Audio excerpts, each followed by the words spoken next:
Today, we revisit Ben-Hur, the epic film that captured hearts and imaginations with its sweeping story, unforgettable performances, and timeless spectacle. Over the years, many of the incredible talents who brought that world to life have sadly passed away. Whether they played a central role or a smaller part, every actor contributed something remarkable, a spark that stayed with audiences long after the screen faded to black.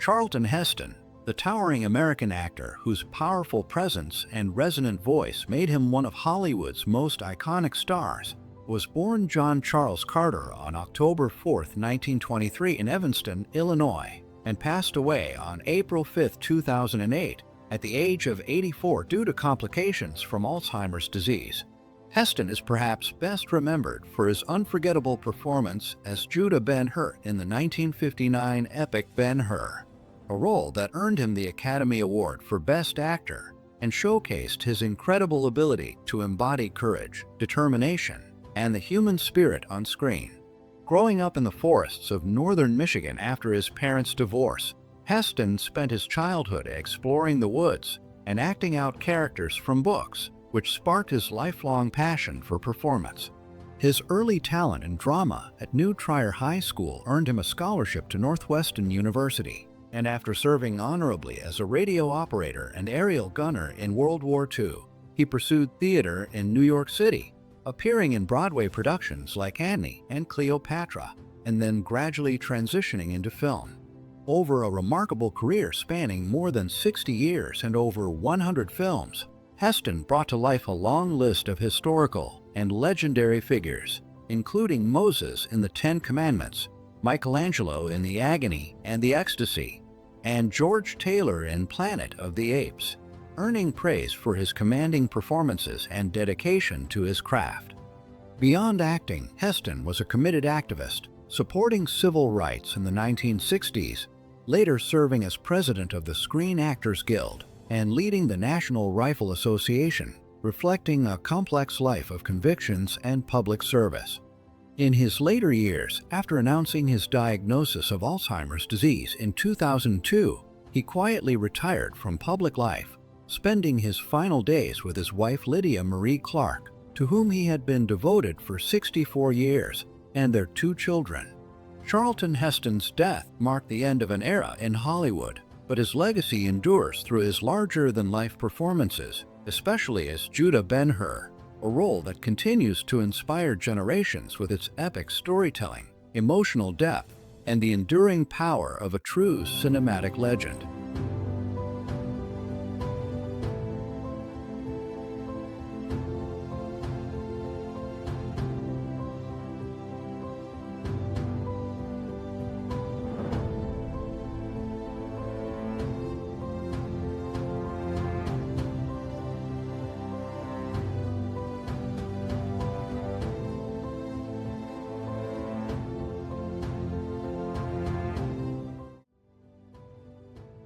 Hugh Emery's Griffith, the extraordinary Welsh actor whose wild-eyed energy and powerful presence made him one of the most unforgettable character actors of his time, was born in 1912 in Marion Glass, Anglesey, Wales, the youngest child of Mary and William Griffith, and he passed away in 1980 at the age of 67 from a heart attack, leaving behind a legacy of brilliance on stage and screen.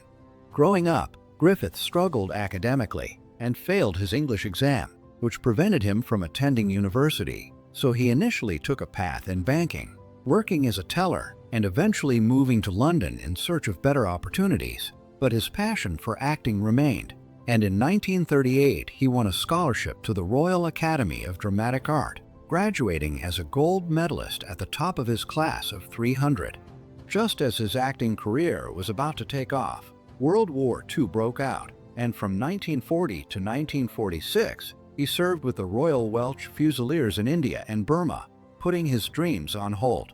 After returning from military service, he began an illustrious stage career with the Royal Shakespeare Company in Stratford-upon-Avon in the late 1940s, where he shone in Shakespearean roles such as King Lear, Falstaff, and Prospero, earning acclaim for his commanding presence and versatility. By the early 1950s, he had made his Broadway debut, and in 1957 to 1959, his performance as W.O. Gant in Look Homeward, Angel alongside Anthony Perkins brought him a Tony Award nomination and showcased his ability to inhabit deeply human characters with warmth and humor.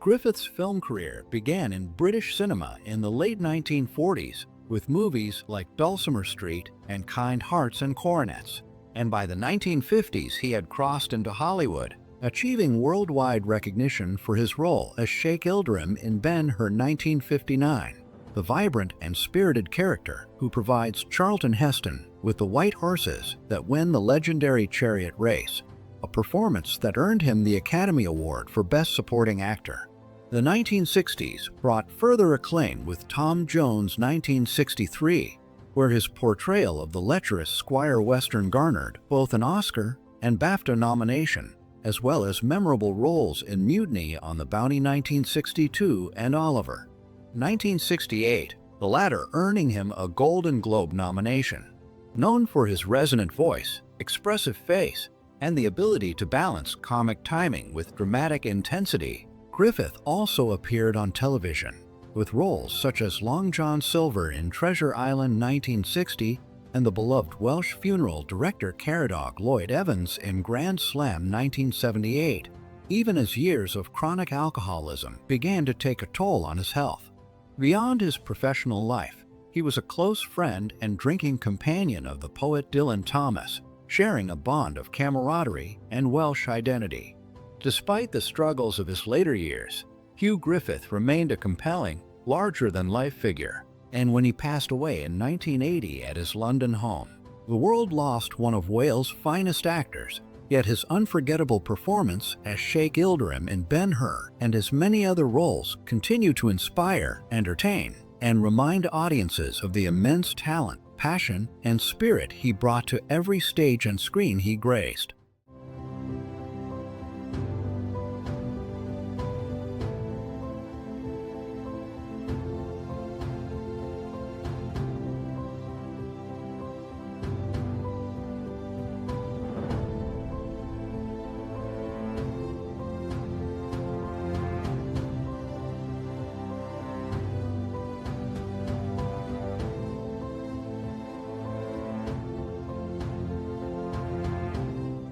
Martha Scott, the celebrated American actress born in the small town of Jamesport, Missouri, in the early days of September 1912, left an indelible mark on stage and screen before passing quietly from natural causes in May of 2003, just months before what would have been her 91st birthday. She is most fondly remembered for her role as Esther, the devoted mother of Charlton Heston's Judah Ben-Hur in the 1959 epic Ben-Hur, a part that perfectly captured her warmth and strength and echoed the same tenderness she brought to Heston's mother in the Ten Commandments a few years prior, in the mid-1950s. Martha's journey into acting began in her teenage years, moving from Jamesport to Kansas City and eventually Detroit, where her love for the craft blossomed in high school and led her to pursue drama at the University of Michigan, completing her Bachelor of Arts in 1934. Her early career saw her performing in Shakespeare productions at the Chicago World's Fair during the mid-1930s, before she made her Broadway debut in 1938, originating the role of Emily Webb in Thornton Wilder's Our Town, a role that would define her early career and later earn her an Academy Award nomination when the story was adapted to film in 1940. Throughout the 1940s, she appeared in films such as The Howards of Virginia and One Foot in Heaven, gradually building a reputation for sincere, understated performances, and by the 1950s, she was cast in major epics like The Desperate Hours and The Ten Commandments, frequently collaborating with Charlton Heston. Beyond her on-screen work, Martha's passion for theater remained unwavering. In the late 1960s, she co-founded the Plumstead Playhouse with Henry Fonda and Robert Ryan, producing both stage and film versions of works like First Monday in October and later bringing classics like 12 Angry Men to audiences in Los Angeles. Her television career, spanning the 1950s through the 1980s, included memorable roles such as Sue Ellen Ewing's mother on Dallas, Colonel Steve Austin's mother on The $6 Million Man and the Bionic Woman, and a mysterious grandmother on General Hospital, proving her adaptability and enduring appeal across generations.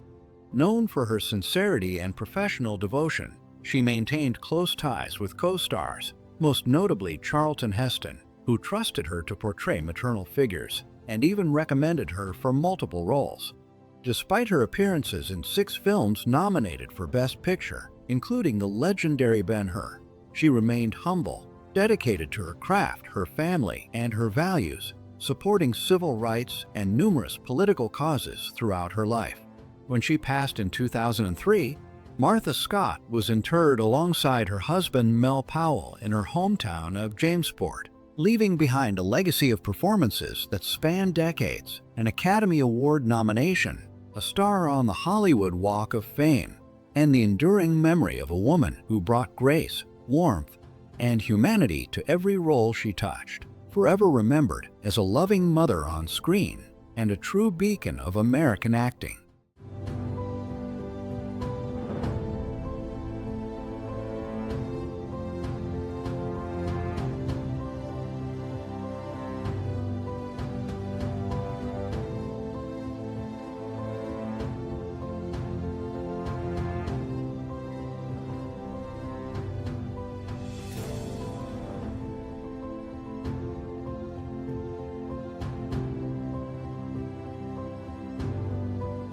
Haya Harried, the celebrated Israeli actress and gifted screenwriter, whose presence on screen brought warmth, grace, and quiet strength, passed away on February 3, 2021, at the age of 89 from natural causes, leaving behind the legacy of being the last surviving credited cast member of the iconic film Ben-Hur. She's most widely remembered for her role as Esther, the devoted love interest of Judah Ben-Hur, played by Charlton Heston, a character whose courage, loyalty, and heartfelt devotion added emotional depth to the grandeur of this 1959 Hollywood epic. Born Haya Newberg on May 20, 1931, in Haifa, then part of British Mandatory Palestine, she was the second of 3 children in a family of Polish Jewish immigrants, Reuben and Yochev Newberg, who had sought a new life in Palestine. In school, she received the surname Harried, meaning moundness in Hebrew,